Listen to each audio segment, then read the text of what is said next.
নৈহাটির বড় মাকে কেন বড় মা নামে ডাকা হয়?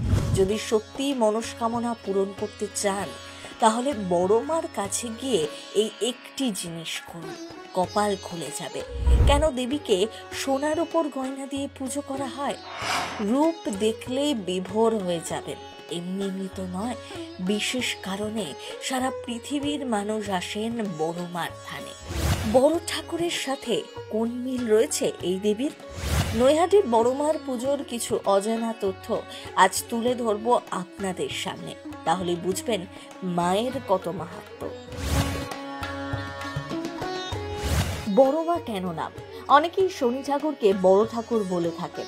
গ্রহরাজ ও গ্রহের অধিপতি বলে তাকে বড় ঠাকুর বলে অনেকেই ডাকেন। তেমনি নৈহাটির বড় মার নামকরণ হয়েছে এক বিশেষ কারণে। এই কালী মূর্তির আকারে উচ্চতায় বিরাট, প্রায় 21 ফুটের কাছাকাছি, প্রায় ধরুন 14 হাত উঁচু একটি কালী মূর্তি। এই কারণেই এই দেবীকে বড় মা বলে ডাকেন সকলেই। আজ থেকে প্রায় 100 বছর আগে ভবেশ চক্রবর্তী ও তার 4 বন্ধু মিলে নবদ্বীপে ভাঙা রাস দেখতে যান। সেখানে গিয়ে বড় বড় মূর্তি দেখে চোখ কপালে ওঠে। বিস্মিত হয়ে বড় বড় মূর্তি দেখে নৈহাটিতে একটি রক্ষাকালী মূর্তিকে বিশাল আকার মূর্তি গড়ার পরিকল্পনা করেছিলেন। কথিত আছে এই পুজো ভবেশ চক্রবর্তী স্থাপন করেছিলেন, তাই এই দেবীকে ভবেশ কালীও বলা হয়। প্রথমে সকলে ভবেশকালী বলেই ডাকতেন, তারপর বিশালাকার মূর্তিকে বড় মা বলে ডাকা হয়।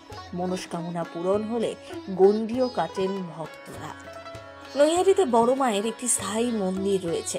সেখানে নিয়মিত পুজো হলেও আগের যে জায়গায় রক্ষাকালী পুজো করা হতো সেখানেই প্রতি বছর মৃন্ময়ী রূপে প্রতিষ্ঠা করা হয়, সেখানে পুজো করা হয়।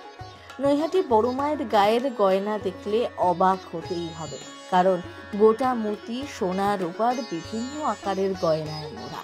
শোনা যায় বড় মা সোনা রূপা ছাড়া আর কোনো ধাতুর অলংকার পরেন না, তাই ভক্তরাই মনোবাসনা পূরণ করার জন্য বিভিন্ন রকম সোনা ও রূপোর গয়না মানত হিসাবে দিয়ে থাকেন।